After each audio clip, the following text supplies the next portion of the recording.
Jon, welcome to the podcast. Thanks for having me. It's an honor to be here. Oh, great to meet you. Let's start with what I always like to start with, which is the state of the state, like who you are, what do you consider yourself, where you located, what's like the daily reality currently, and then we'll dig into the past. Sure. Who am I? I'm Jon Rezin. I'm a audio engineer, primarily mixing and mastering. I also do production. I'm based out of Ohio. I was in New York City for 10 years, then LA for 17 years, and we just moved back to Ohio recently. Parents are getting older, so it's nice to be around them. My day-to-day is mixing records, so I'm working with a lot of indie and major label clients. It's quite a mix from J-pop stuff to sending stems for some Latin pop to a lot of pop stuff, basically. And I do a lot of Afro beats, which is a lot of fun. Yeah, that's my day-to-day. And then along with that come a lot of projects for mastering. Are a lot of your clients, are they a result of your time spent in either LA or New York? My clients are all over the map. LA is where they primarily blossomed, where the opportunities really started to happen for me. But most of them are not even in LA. So it's all over the place. So, yeah. Yeah. How do people find you? Well, I have a website, but really it comes down to relationships, to word of mouth. So I'll work with somebody and, if they enjoy working with me, which I hope they do, they have friends who need help and or workmates and they refer me. I'm blessed that most of the people who I work with end up coming back to do more projects and referring others to me. And a lot of projects lead from one project to another, to another, to another, to another. And so it's really interesting to be able to kind of trace the lineage of how I get some of the opportunities I do. Where did you originally grow up, and what was your involvement with music or technology at the time of your upbringing? I grew up here in Ohio, actually about 7 minutes from where I live now. My parents had a band, and I remember that from an early age, kind of sitting on the stairs and listening to them practice. And then when I got in middle school, they had stopped playing in the band. All the instruments were in the closet. I rediscovered them. I was like, hey, can I use these? And I started playing guitar and recording myself on this old reel-to-reel, just doing wild experiments. Then I went to a performing arts high school here in Columbus, which was awesome, called Fort Hayes. I spent most of my time there during the day in it's basically a music program doing jazz. And they had a studio there. A small little studio, and I used it to record some demos for myself. I fell in love with the process of working in the studio, and I found that I had more discipline working in a studio than I did playing guitar 8 hours a day. That was maddening to me to try to keep up with my peers, but the studio stuff, I just couldn't get enough of it. So when I decided to go off to college in New York, I did both. I did jazz studies and as like a minor, but my major was studio production that I did there. What was the school in New York?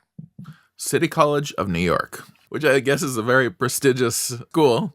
My second or third year, I was talking to the professor and I was like, yeah, this community college. He's like, this is not a community college. This is a very prestigious university. And I was like, I don't know. I'm a musician. So anyway, but it was great. And we had 24-hour day access to the studios while I was in class.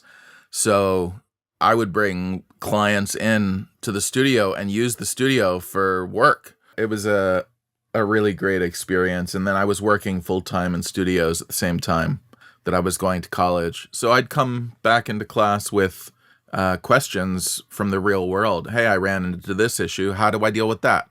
My client is having this issue. What do I do about that? So it became a really real world learning process. Did you find that what you were being taught versus what you were encountering in the real world were lining up? For the most part, yes. I mean, it's a college, right? So like there are some classes Like even in the music classes where for the studio program I think I had to take like a orchestration. Hmm. That wasn't something I was using very frequently, but all of the studio stuff that I learned was invaluable. It really came in handy in helping me address the real world problems I was having in studios. And you were working in studios at the same time. What studios were you working out of? I was an assistant tech at Manhattan Center Studios. They all collapsed. All of them collapsed afterwards, except for Manhattan Center. And then there's a few studios I won't name just because it was such a horrible relationship, and I don't want to put them on blast. Once you graduated, what was the trajectory for you? By the time I graduated, in fact, they graduated me. They were like, it's time for you to go. You've been here too long. I did 5 years of a 4-year program just because I wanted to keep using the studios.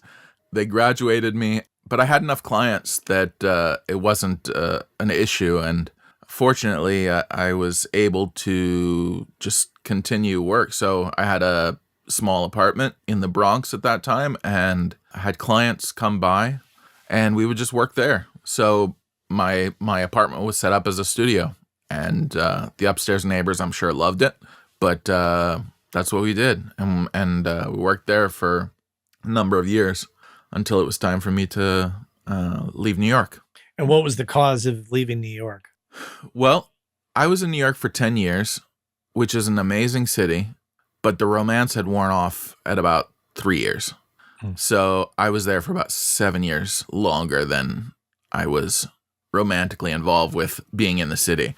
Yeah. And then I met who was to become my future wife, and she didn't like the cold. I was done with New York, so we ended up making our way, long circuitous story, making our way to LA and starting there and bringing some of the clients that I had virtually. It was kind of a big exodus of a lot of people moving out of New York at that time to move to LA and work.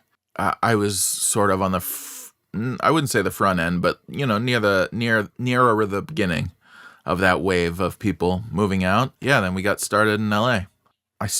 My wife did not have a visa at that point. Well, she had a fiancé visa, but she didn't have a work visa. So I was supporting us, and so I got a job at Westlake Pro, which was just above Westlake Studios. So it was selling studio gear, but it wasn't a physical store you could walk into. So we would go out and meet clients, and I'd just introduce myself as an engineer and, hey, this is who I am. What can I do for your setup? And talking about tracing lineage of projects. So I worked at this place for about 6 months. I did really well there. I really didn't like the job. Nothing wrong with the job itself. It's just not who I am. I helped some people get new Pro Tools systems, and then they contacted me and said, hey, can you come install it? So I did that on the side. And then one of those people, we developed a friendship, and then a few months later, he hit me up randomly and said, hey, do you know how to tune vocals? And I said, sure. He said, okay, I'm going to have someone call you. I said, great.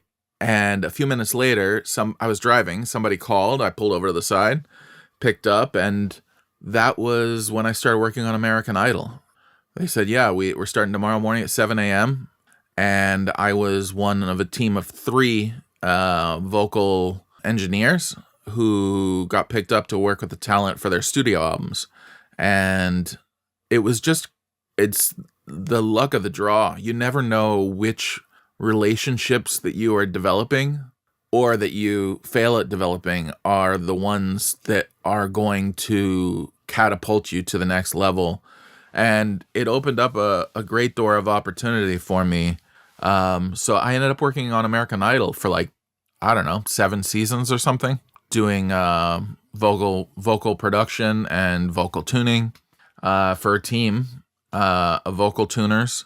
And that kind of kick-started, and I've used that to kind of kickstart myself into other gigs. So I've worked on a lot of records and different artists, and kind of just being in the orbit of people who were working on that show put me in the orbit. And then there were other random things like, work would get slow And I went on Craigslist and I just saw who was posting about needing an audio engineer. And someone posted, and I responded to the post, and that was Toby Gad, who's a A-list songwriter producer, and I ended up being his mixing engineer for like 3 or 4 years, and working with an insane amount of people. And then that led to me mixing a song that he wrote with a big Japanese entourage that showed up from Japan to finish the record with me. So we finished that mix together, and I met them. And then later, one of those people said, "Hey, I need a mix engineer." And they said, "Oh, you met John at the studio." And then that person called me up, and that ended up being SM Entertainment, which is a big K-pop label that also has a J-pop side. And so, like, I don't know. It sounds like gloating. It just is what it is. It's like 50 number one records in Japan, and then all over Asia, and just a ton of work. And it's just building the relationships. And I'm sure that when you look at your experience in New York and compare that to your experience in Los Angeles, I mean, weather alone, Oh, yeah. would convince most people. However, you really like hit the ground, not necessarily running, but hit the ground and then ramped up really quick, it seems. Yeah. My time in New York, I really spent it on developing skills. I'm kind of a nose to the grindstone. I just work, and I do the best I can on every project, regardless of budget. I'm always working on improving my skills, even at this point in my career. When I moved to LA, I realized that the part that I hadn't been developing the whole time was network. So I've got all these skills, but no work because no one knew me. So I started focusing on network, not in a transactional way, like, oh, what can you do for me type of thing, but more in let's create relationships, because I don't know where anyone's going to be. They don't know where I'm going to be. And there's been a lot of symbiotic relationships, changing my focus to building real relationships with people that last just beyond a gig. I think that has been one of the significant things that I've had in my career that has helped me move forward with different projects and be the one that they decide to call, because they're going to call the people they like first. They're going to call the people they have relationships first, or they're going to call their friends' relationships, When working with people in LA and kind of coming to this realization about network, did you have a philosophy of, how you behave, the things you talk about, the things you don't, like how you set the tone of the room you walk into, and to maintain those relationships? Were there conscious strategies, or was it just like, hey, I'm just going to be cool and be fun to hang out with? So that would have been smart. But that was I guess that'll be my next phase. Right. It's fun to talk about in retrospect, but really you were just kind of making it up as you went along, I assume then. I mean, the reality is that, like most audio engineers, I'm very opinionated. I share my opinion. My clients, I tell them up front, like, hey, if I'll do whatever you need because your name is on the record, not mine. You're on the front.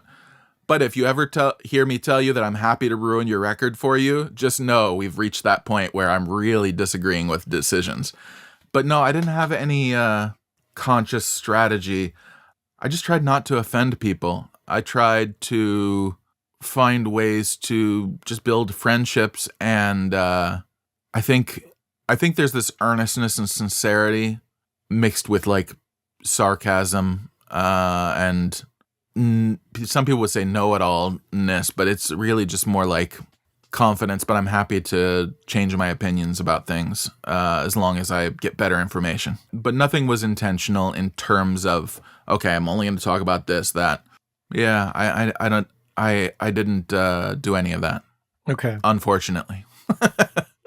If you've got tips, let me know. No, not really. I, like you and our other brothers and sisters out there in the world of audio, am, definitely opinionated. So, but it's interesting just how like one thing just kept leading to the next. Yeah. this is my opinion about this, and I'm curious if you share that opinion, and that is Los Angeles really seems like a real land of opportunity because people want to do stuff. And if you want to come along for the ride, there's a lot of those opportunities going on left and right. Yeah, I love the creative energy. I love the creative energy that I get at the time that I lived in New York, that I got in New York, and then in LA. Just that sort of everyone is there to do something. You know, they're not there to, change air conditioners. They're not going to pay that kind of rent to, be an AC repairman. They're like, I'm pitching this, I'm trying that, I'm writing this, I'm working on an album, I've got this app for musicians, I've got, I love that energy. There always seemed to be something for me to get into and to connect to. And oh, you know what? My apologies. It's running in the back of my brain like a processor, very slow processor, in fact. But was there a strategy? I would say that the closest thing I had to a strategy was just be very interested in what everyone else did. I talk about myself very little and talk about them almost exclusively until they ask, what do I do? Or why are you here? I heard a talk later that said that if you show interest in somebody, that person is going to remember you as an interesting person. Something to that effect. Mm-hmm. And I would say that is the only thing, is listening more, talking less, asking questions constantly. That was because, like, I always hated networking events. People go and they're like, "Hey, what do you do? Hey, how can I Yeah, make yeah. money off of you?" I really hated that, but I love making relationships with people. So I used that to change my mindset for any of these type of like music conferences or anything else, to just go and learn what people are doing and ask them questions and really dig into what they're doing and developing a real relationship. And it wasn't like false asking questions. I'm just going to keep asking questions. I actually am interested in what people do and what makes them tick, and having conversations outside of, I hate small talk, but having conversations that have depth and, what is the non-music stuff that you're into? You should start a podcast. That would be lovely. It's Yeah, called it's worked for me for like the last 10 years. the music. I would be the musicians, non-musician questions podcast. Yeah. Well, So what did you have for breakfast today, and right. why? What made you choose oatmeal? Yeah, exactly. Right. What are the reasons you left Los Angeles ultimately? So we had been there a really long time, and it was going great. I have 3 kids and a wife, and we're living in Riverside at that point. Then COVID hit, and we locked down because I have some underlying health conditions, and it was like, let's not die from this thing. We were kind of examining, well, what do we want to do? Do we want to just keep paying rent? No one ever came to my studio anyway, because I had kind of started more focusing on mixing, so no one ever came out. They just emailed me stuff. Mm-hmm. And it's like, I was remote before it was a thing, and my kids were homeschooled. So it was like, okay, so now we just can't go out anywhere, but it's the same. And the kids were like, so what's next? What are we doing? Like, what's our next adventure? And so we just said a bunch of prayers about it, and we looked at moving to Japan. We looked at moving to the big island of Hawaii. We actually went out there towards the tail end of the pandemic, spent a month like in a neighborhood there near the University of Hawaii. It was lovely, but it wasn't home for us. And at the same time, my parents were, I started getting phone calls like, oh, hey, we're, your mom's in the hospital and, close to death, whatever, like not good. And so we said, let's just add that to our list, because nothing was like really opening up, like clearly obvious, this is the door you need to walk through. So we added that to the list of places and kept saying prayers about it, and every door to move back to Ohio opened. So we moved back here, and we are working on, so there's like the non-music stuff. We're working on building community here, a lot of community outreach type stuff, particularly for children, junior youth, and youth. And that's the ages my kids are as well. So it's what we're already involved with. So doing neighborhood activities and virtues trainings. And there's something called the Junior Youth Spiritual Empowerment Program, which we're really involved with. And once we moved back, suddenly I'm getting phone calls, and my mom, who had been homebound for, well over a decade, is going out to the movies. And like, did she just want me to move back? I don't know, but she's happy. I'm here. We're enjoying it. We've got a house in the woods, a couple acres, and it's, right near an IKEA and 20 minutes from an international airport. And I'm working. So You're that much closer to Swedish meatballs than you ever planned to be.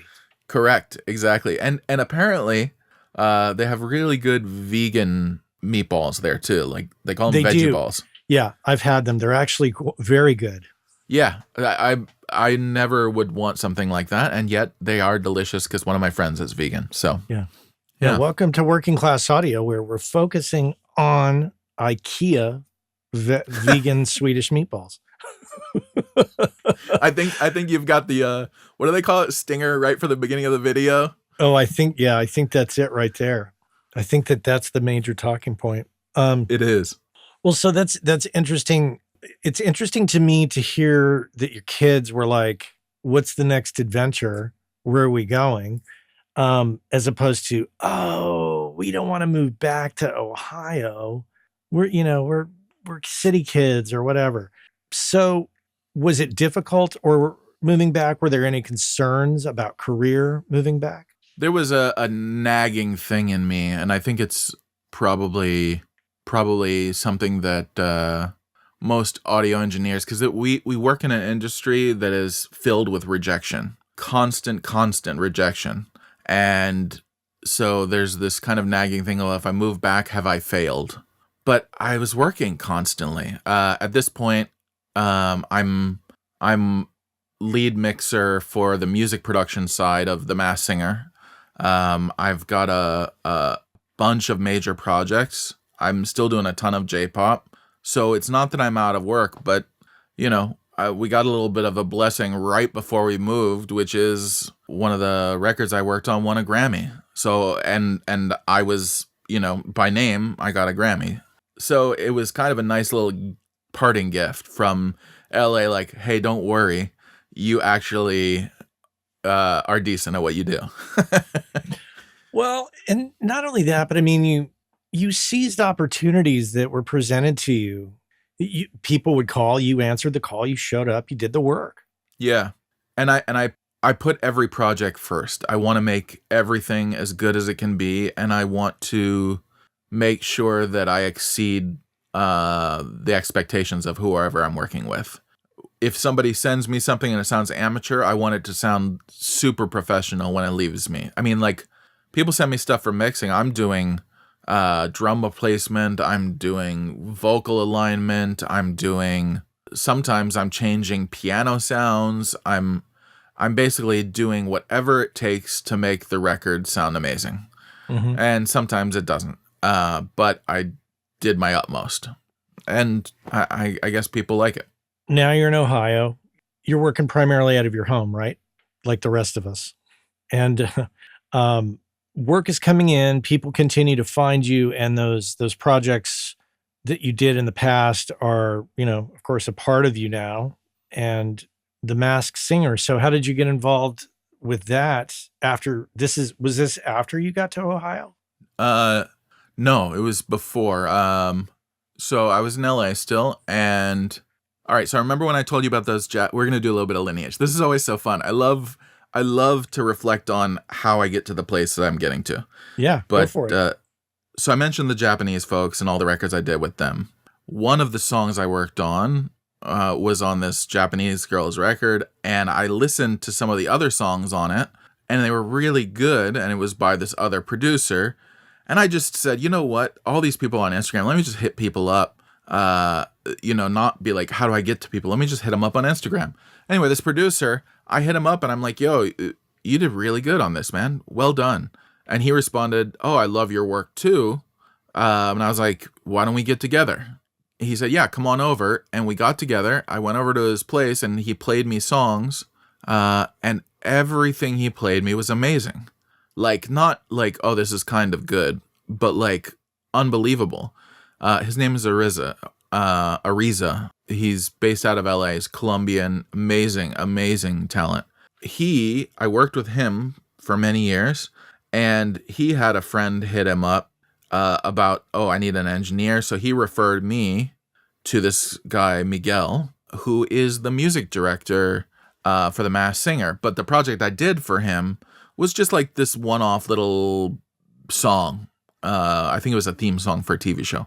And then later, another engineer who worked on The Masked Singer was like, I need to find someone to replace myself, was part of Miguel's team.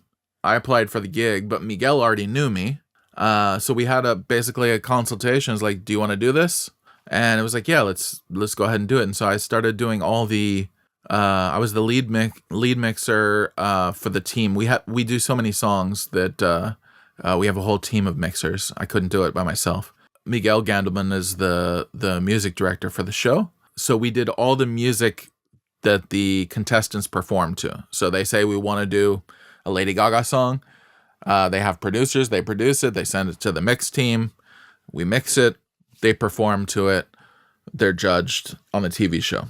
Eventually, that led to the TV show is like, we really like what you're doing. We want to make some changes. Can you mix the show? The music side. And I was like, yeah, let's do it. So now I'm doing the music production side and I'm doing the music mixing side for the actual TV show.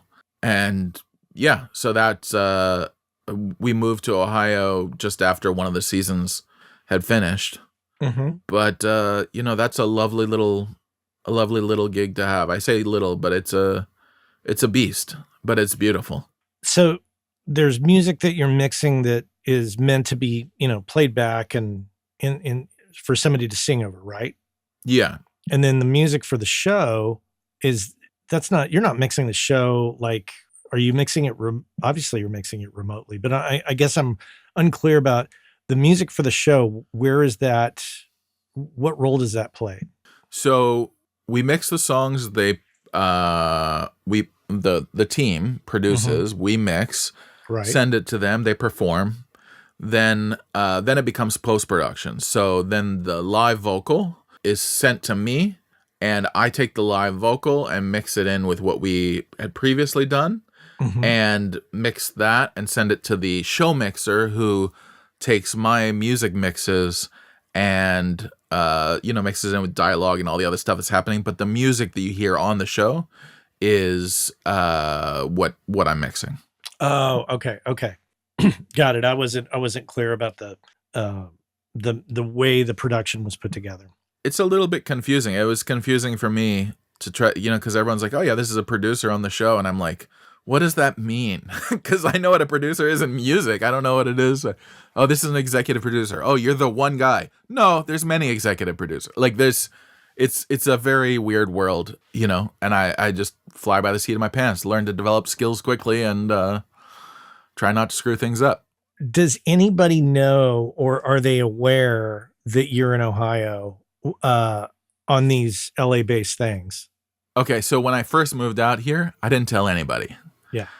And so then I started mixing the music for the show, and I'm dealing with, these teams and from like the post-production for the show. And they were like, yeah, we'll just bring a hard drive to you. And I was like, oh, I live kind of far. And they were like, oh, we go all the way up to Santa Clarita. It's not a problem. We'll send a runner. And I said, I live in Ohio. So we figured out a system to be able to send all the stuff that we need via internet and get it done. I was kind of sweating bullets trying to figure out how to make it work. I'm fortunate to have a couple assistants who live in LA. So I was like, okay, they'll have to get the stuff dropped off to them and they'll upload it. But it ended up not being an issue. Internet wise, what's that like in you're in Columbus, right? Yeah.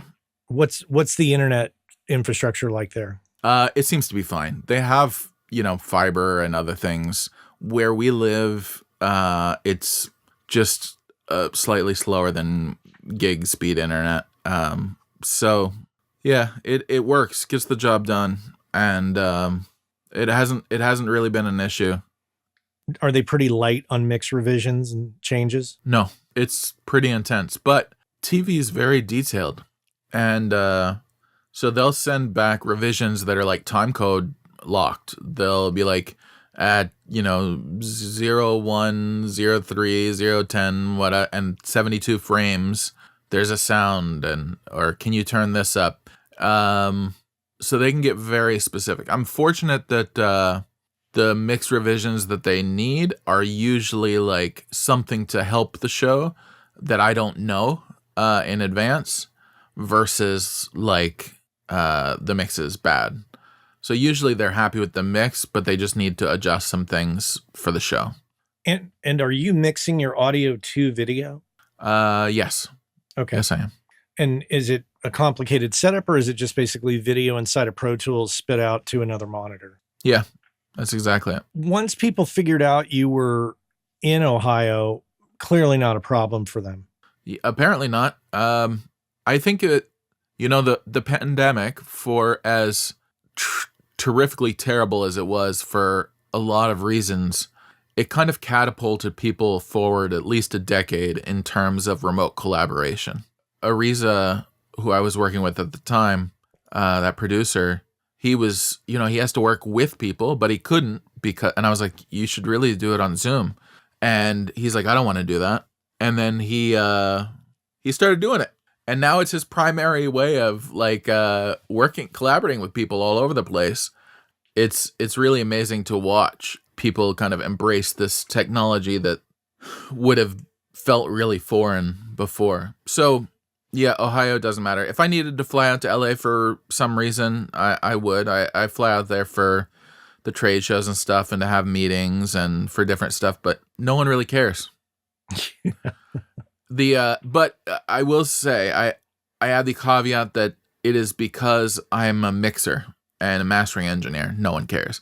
If I was a producer, I would imagine it's a much harder thing because there's so much in-person collaboration to create. Or if I was a musician, it would be harder because people would be like, come to the studio, and I'd be like, oh, well, I'm far away. And it's possible.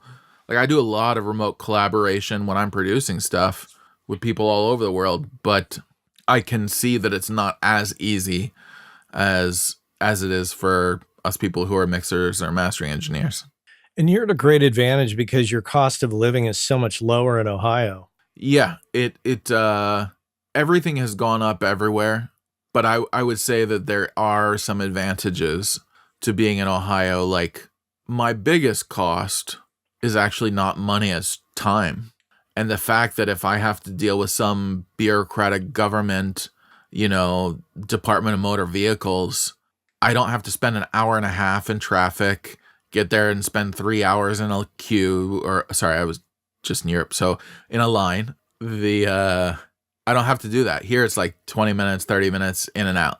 And that idea of buying back my time, this has been part of that process. It's like one of the side effects of moving to Ohio is that I'm able to do things faster, which enables me to essentially multiply what I'm capable of doing. And even just doing like Zoom, which everyone can do, but like, I don't have to think about, okay, well, I need to drive to the interview.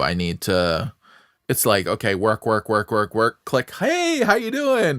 Finish, click, back to work. Yeah. So yeah. Exactly. Yeah. It's fantastic. Do you miss aspects of Los Angeles? I mean, clearly there's things everybody would be like, oh yeah, I don't miss the traffic. I don't miss this. I don't miss that. But there are things that are pretty cool about California. Yeah. There's a lot of things I miss about California. Ohio and California are not the same place. They're not, it's a very different experience. Ohio's lovely, but in different ways. California, I really miss the nature there. Mountains, trees. There's trees here, but they all look the same because they're like, they seem like they're not very diverse in terms of the foliage here. It's fairly flat where we live. California, I really missed, like, because we would go, trails and driving to Utah and like seeing these like crazy Mars looking locations and driving to Joshua Tree in the middle of the night and looking at the stars, and Yeah. like that stuff I really miss. I miss the food in LA. Holy moly, there's some great restaurants. There's starting to be some good restaurants here, but they're few and far between. I think that people just haven't been exposed to what's possible Yeah. yet. And I miss the energy and access of people. They're always there to do something. People come here to just like live. They're there in LA to like achieve. So there's this drive and create and whatever. And I love that energy. And then access to whatever I want to do. I do feel like in California, there's more competition for the same jobs. And so that forces people to level up. Whereas here, it's like there's fewer people and they're used to doing things the way they're used to doing things. And there are great people, but you have to look for them. Whereas in, I don't know, I always just seem to find them pretty easily in California. I don't know if that's a fair assessment, but I do think that there's more competition for the same types of gigs in California, and so people are just always working on, leveling up or doing what they need to do. I don't know. Yeah. It's something that I've noticed. Like maybe it's a smaller town kind of thing versus a larger town kind of thing. And maybe you'd find that in a small town in California. Yeah, that's true. So yeah, there are aspects that you miss, but the bonus is that your money goes a little further. I know, even though things have gone up in price, and you're close to family, which, I mean, unless you're going to move your family out to California, this is what it is. And I think it's pretty impressive to be in Columbus and working on that level of show and doing that level of work, and, and to be in Ohio, I think it's just super impressive. It's a whole different scene now. Like the fact this remote collaboration stuff has enabled people to be everywhere. So it's more about kind of creating whatever life you want. So right now we're in Ohio. It doesn't mean we'll always be in Ohio. Maybe we'll be in Fiji. Yeah. Or maybe we'll be in Bali. Or everything is tropical in my mind. But yeah, the technology keeps marching on and providing great opportunities, and yeah. So you said you were in Europe. Do you travel a fair amount? For family stuff, we Okay. travel, but Okay. work stuff, I don't know. In fact, work stuff, if I want to make sure that I have a lot of work, I should plan travel with my family, because that's when all of the work will come in at that exact moment. So I always, no matter where we're going, no matter what we're doing, I have a backpack and a portable studio that I take with me. So we went to Europe. There was a camp that we were taking our kids to, and there was a number of projects that came in. So I just set up where we were staying, go explore Vienna. I've been there a few times. The family goes explores, and I, make us some money, and make some clients happy, and keep moving things forward. Do you find it pricing yourself now that you're in Ohio? Do you feel that you can be more competitive because your expenses maybe aren't the same, or do you try to keep it up to a particular level so you never drop down? The way that I charge is flat rate, so it's never changed. I think that's the unique thing about like kind of building a personal brand, is that you're not a cog in a machine that can be replaced with another cog to just do the same. Oh, you're an engineer? Well, I have another engineer who's $50. So if you want me, this is the price that I get paid. And yeah, no one said anything, and I'm not going to approach it any differently. If I can get by a little bit easier, and it's not dramatic, but if I can get by a little bit easier, great. What about work that comes in from within Ohio? Does that happen much? the the funny part is I have not, and it's not that I'm not trying to. Well, It's not that I'm not trying to. It's more that I just haven't actively pursued connecting with the music community here. It's on my radar of like, I need to connect with the musicians and the people, the producers and the other folks that are here in Columbus. And I've followed a number of them. I've reached out to different people, but the connections haven't come yet. And I'm busy. So I think that becomes a real challenge to develop relationships. You have to be very intentional, particularly at an age where you're like really busy with stuff. You have to say, that is a person I need to commit some time to getting to know. And I've unfortunately not been. Thank you for reminding me. When I left Columbus, it was because there was nothing happening here. Like musically, it was like everyone left. And there's still a lot of that happening. But there's a lot of great musicians here and a lot of great producers and a music scene and a number of studios. And it's really changed a lot over the last few decades. So it's something I need to tap into more. Just, if nothing else, just to get to know the community and see how I can be of service to the community. Because I guess that's another part of it is like, there's working on this stuff that pays our bills and that I really enjoy working on, but there's also finding opportunities to people always say give back. I don't know if that's the right term, but like share the experience and share the opportunities that I've had and hopefully help other people kind of leapfrog the stupid stuff that I had to go through at the beginning of my career. Yeah. Do you put a time limit on when you're available to work? No. Okay. I told you we had to push this back 2 hours because I was up all night. When I texted you this morning, that was when I was going to bed. So I was literally up all night. Oh my gosh. Yeah. And that's that's work. When work has to be done, work has to be done. And for the most part, and it sounds cold to say this, but people want what they want when they want it. Yeah. And that's, if I can deliver it, then I'll do it. And if that means staying up late, if it means whatever, then I just make that happen. I do try to force myself to sleep more than I used to, but like we're going to finish this. I'm going to have a meal with my family. I'm probably going to get to bed early tonight since I stayed up all night doing work. So yeah, it's kind of like an accordion. Yeah. And you're in a position in your house. I mean, I'm trying to, plot this out sonically, your distance from everybody in the house. Like, can you be up late mixing, without disruption or interrupting others?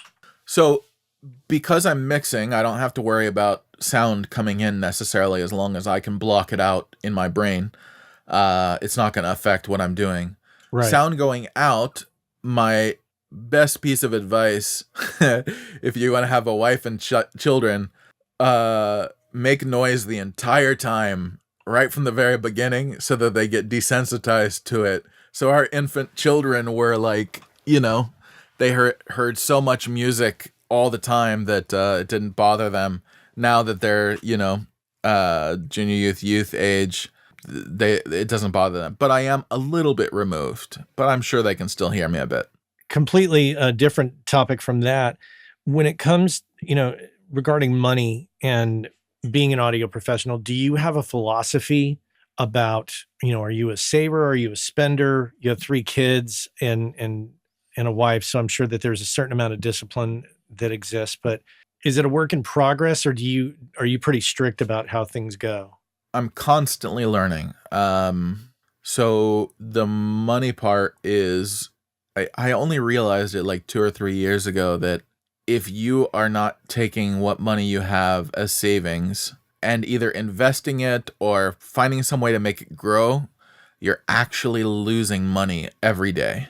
So like if you have $10,000 in the bank and there's inflation, right? So back when they said, like during the pandemic or whatever, it was like, I don't know, I forget what they said the official rate was, but it was like 14% was what the actual rate was. That wasn't the published rate. But it's like in, I don't know, a few years, 4 or 5 years or whatever, you would have half the value of your money. That made me start to think about, okay, how do I how do I become a good steward of the resources that we're able to earn? And so my wife and I, we chat a lot about that, trying to learn, because neither of us is like much into finances. We're more on the creative side, make things happen, and that money side has always been challenging. But I use the tools I can find to even help with, like, we have some of those auto saving apps that like round up the change and dump it in a savings account for, every purchase that you make, it'll round it up to the nearest dollar, or you can tell it to add $2 on top and send that to savings. And that's like how we built up, an emergency fund. Short answer, I'm not as disciplined as I need to be. Okay. But it is definitely a work in progress. And then when it comes to buying gear, I mean, I'm assuming you have pretty much everything you need to do what you need to do. Is it really just at this point, is it a matter of temptation of like plugins? Because I mean, you're not recording, so Right. you're not buying outboard gear, you're not buying mic pre's, you're not buying mics. So for the most part, you're correct. I did see something a couple days ago, which appears to be 1176 guts inside of a small black box with no controls on it. That UA has the digital, for Universal Audio has like a digital plug-in control of the 1176. And that is a compressor that I've always wanted to have in my rack. So that one seems very exciting to me. But it's not something I need. Most of what I spend money, I have a gajillion plugins. And it's because when somebody sends me a session, because I just have them send me the session exactly as they finished it. And then I can pull it up exactly as they finished it. And I have all of the plugins. So that requires a lot. So I do a lot of stuff, either Black Fridays type of sales, or I have different companies that I don't know who's the endorsee, the endorser, the whatever. Basically, I have relationships with different companies where they send me stuff. So I have a lot. But most of what I have is I'm good. Like I've got a good stereo set of speakers. I've got decent Atmos setup, decent Atmos converter monitor controller, which is the Audient-Oria. I have a Grace M905. My speakers, the ATC, what are they called? ATC SM5s? SCM 45s. Okay. The one with like the 2 and then the mid and then the tweeter. Yeah. 45A, I think. Anyway, and then a couple subs and I've got one rack of gear, but I'm not constantly buying gear. When I'm buying stuff these days, it's how is that going to save me time? So like I got the Noiseworks Dynassist, and that's been amazing. Are you familiar with that plugin? No, what is that? So it's it's an audio suite plugin, and you load the voice into it, and you can set the sibilance level that you want. You can set the volume. So it's basically like a vocal rider that rides the vocal throughout the whole thing and prints it right back with the volume adjusted, with the sibilance adjusted, with the gaps made completely silent. It helps in that process because that way I can, rather than using clip gain or automation, I can use that, and then I automate for the kind of emotional impact I want, where I want them to hit the compressor harder. I can automate that, but that's a really great time saver.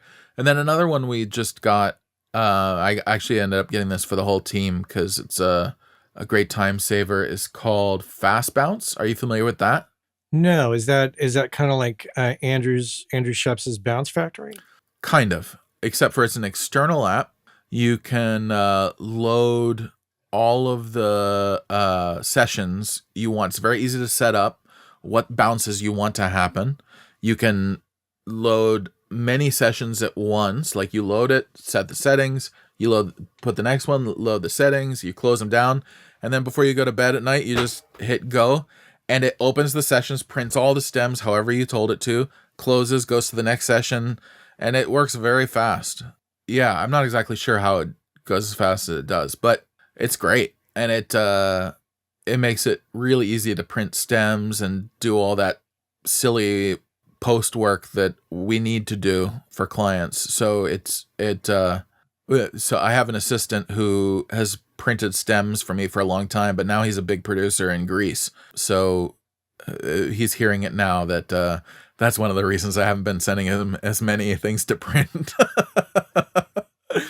So, but it's great because I don't have to think, okay, well, do I want to spend the money for my assistant to do this, or can I do it myself? Or yeah. Anyway, save time. That's what I'm trying to do. Okay. And you have an assistant you just mentioned. Yeah, I've got several assistants. They all kind of do different things, and they're actually all amazing engineers and producers and composers by themselves. And I'm lucky to have them offer to help assist me in session setups and printing stems and vocal tuning and production stuff occasionally. That's great. And do you have a manager? No, I am my manager, and I would fire myself, except for then there would be nobody left. I tried to get a manager at some point, and I had a lot of conversations with different people, and they were basically like, this was the attitude I got from most people, was that it's really hard right now, and even people with big names are having trouble finding gigs of decent value, like monetarily, like budgets are cut. And so managers taking on people they basically said it's really hard. But they didn't dismiss me. We had the conversation. They looked at what I'm doing. They knew some of my work, but it just wasn't a good fit. I don't know. Maybe that'll happen at some point. Maybe it won't. I don't know if it's even necessary in today's day and age, but I'd love to have an agent who was seeking out gigs for me with specific artists that I want to work with. Because there's a lot of legacy artists and amazing artists that I'm like, God, I would love to do a record with that person. But then it's like, how do you get in touch with them? And you know, you reach out to someone on Instagram or wherever, and you just sound like needy. And I'm not needy. I really just want to work with some people. Yeah. There was one artist, this one African artist, Oliver Mutukudzi, who I really wanted to work with. He's legendary. But he died before I ever got a chance to reach out to him. And it's like, crap. Okay, well, you got a bunch of people. If you want to work with legacy artists and whatever, how do you find the opportunity to do that? That's something I'm working on right now. I'm always thinking about legacy, but I'm always thinking about creating something that's great. And so how to connect the dots, basically. And I feel like I have the skills to be able to assist. I've heard a lot of records. Like with the Masked Singer stuff, we have to match records. So it sounds just like the record, good or bad. Mm-hmm. And I've heard a lot of records by amazing artists that they just suck. Like the mixes are terrible, like unbelievable. And it's not even in a judgmental way. It's like objectively they're terrible, but they're a vibe, right? Mm-hmm. So like, how do you engage in that conversation of, hey, I love you and your last record sucked. Your mixes sucked. I can handle that for you. Right? Like, cause like you can't like do a backhanded comment to somebody, you know, like where you're like complimenting and smacking them at the same time. How do you position yourself? Anyway, it's a very interesting conversation. If you have any brilliant ideas, I'm all ears.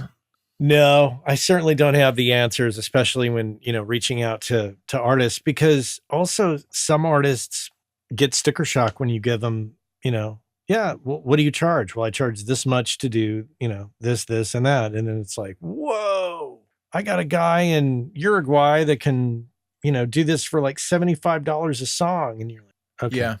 Well, that's the downside of, well, it's not the downside.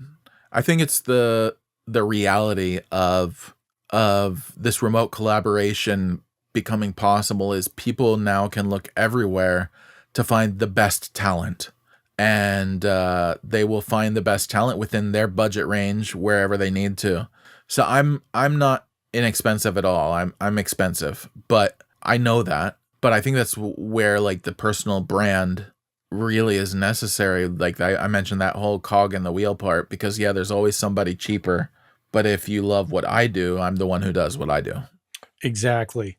Yeah, it's just like any buddy who focuses on mixing will do a particular thing, and if you're into that, you're gonna have to pay for it.